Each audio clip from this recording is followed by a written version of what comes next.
What's up, everybody? I'd like to take this opportunity to do a brief description on this G-body. This thing is a 1986 Pontiac Grand Prix. I picked this thing up on trade, and I just want to remind you, this thing was wrecked up really bad on this side. I actually repainted the car. I got it from somebody up the street, traded a 2003 Silverado for it. It had a 4-bolt 350 when I got it in the car. It's a 204R transmission. The reverse was completely blown out of it. All the low frictions were out. You basically just had to take off in second gear and you had no reverse. So that transmission is rebuilt. Everything's good with it. Brand new TV cable, all new parts on the inside. Nothing too crazy. I didn't upgrade the band or the billet forward drum with the billet shaft. I haven't done those two things. I may switch to a different transmission once I start to make a little bit more power. I've been trying to fix this paint on the stinking fender a little bit. Hopefully I can just kind of buff that out. Just cheaply kind of spray paint it a little bit to blend it in. Overall, the paint's not terrible. It's not good. It's not that bad, but it's got a pretty decent metal flake to it, honestly. It's just a little bit of orange peel and stuff. So this engine setup in the car now, this is an LT1 out of a 1993 Chevy Caprice. So this had the Opti Spark and everything on it when I got it. But what I did, so when I picked this engine up, the guy actually gave me a set of aluminum Z28 heads as part of the deal. I think it was actually only like $300. So I just picked it up off of the floor and put it in the truck, $300. Then I got a wind accelerator.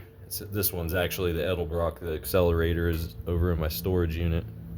Single plane intake manifold. And then that's a Holley HP I got off of AFC Carburation. I've been working with that a little bit. It's got a boost reference power valve. The rear one is blocked. And then the jets now, I have 80s and 82s in it, I believe. So it'll run pretty rich where it's at. I got to pull that boost reference power valve out and kind of tighten it a little bit. See if that helps any. Figure out which way I need to go with that. It's got a 6 BTM. I'd probably actually rather have a programmable one. But for this setup, pretty mild. I mean, I'm saying with the block, yeah, the rings are filed and stuff like that, but it's only a 2-bolt block, so I'm limited to, 600 to 700 horsepower for a while before it grenades itself, basically. As long as the tune-up is good, I should be able to make about that much power on it. This setup was actually running 15 pounds of boost on a stock. It's a 4-bolt 350. The cylinder walls were in pretty bad shape on that block. I ended up blowing that one up. So the paint, this was like 5 stages of paint. It was primed, and then red base, then some PPG base blender with 8 thousandths metal flake, 4 thousandths metal flake, and Omni Clear. This car is incredibly dirty right now. It actually shines up. I left it sit outside. I didn't really want to dust it off or anything like that. I'd rather take it and actually wash it. That way you can see a little bit better the way it actually looks. I mean, it's got some orange peel and stuff like that. Half the trunk still needs wet sanded.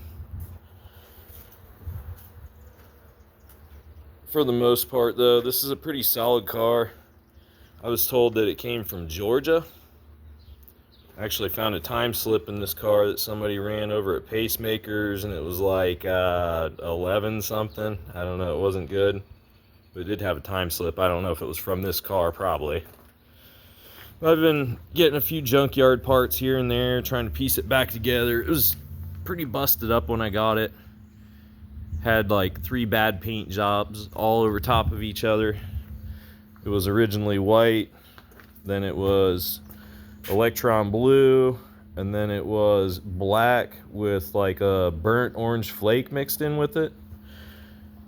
That was a lot of work to sand all of that paint off of this car, but I got it done.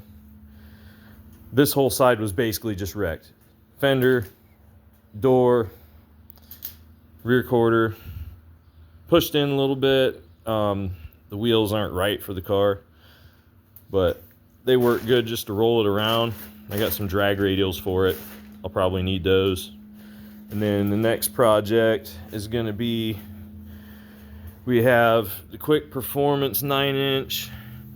So I picked a whole axle coming out of a truck off of one of my buddies for $100 or $150. So that's where I got the 9-inch itself. I ordered the housing for this car from Quick Performance, housing and axle package. Used the cap and carrier and rebuild all of that. It's all brand new parts. Plus it's got a full spool in it. We'll just have to figure out with drive shaft and U-joints what way we need to go with this. And the backing plates for the brakes. So it's got an older version GM disc brake setup that are the smaller diameter. I think the axle actually came from like an S10. So I put those on there and notched them. I can pull them back off easy enough. It's kind of a thing that I'd like to do, because especially with the bigger brakes, there's going to be some difficulties when I go to pull these axle shafts out. If I have those larger backing plates on here and they're behind the bearings, it's going to be kind of hard to whack the back of the axle shaft to get them out. And I actually honed on this one a little bit, just on this side. It just had a slight burr.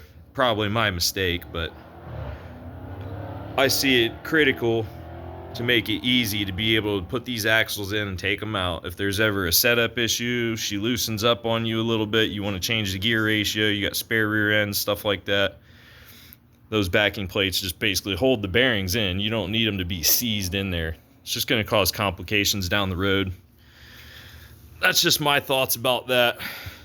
Once I get this put in it, though, I'm not going to be as afraid of busting the rear end, because now it's a mini spool 355.